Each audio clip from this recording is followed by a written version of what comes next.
তারা শুল্ক ফাঁকি দিয়ে ভারতীয় পণ্য আইনে বিভিন্ন একটি চক্রের মাধ্যমে তারা বিভিন্ন জায়গায় সরবরাহ করে।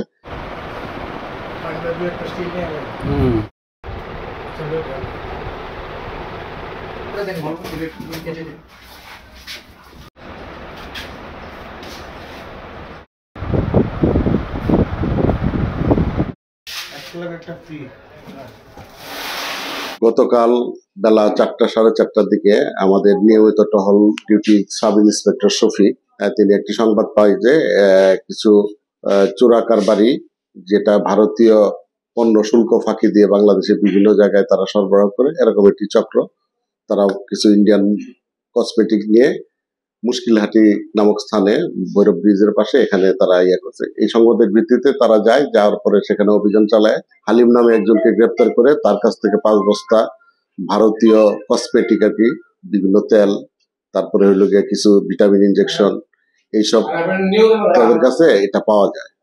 তাদের জিজ্ঞাসাবাদ করলে তারা জানায় যে তারা শুল্ক ফাঁকি দিয়ে ভারতীয় পণ্য আইনে বিভিন্ন একটি চক্রের মাধ্যমে তারা বিভিন্ন জায়গায় সরবরাহ করে।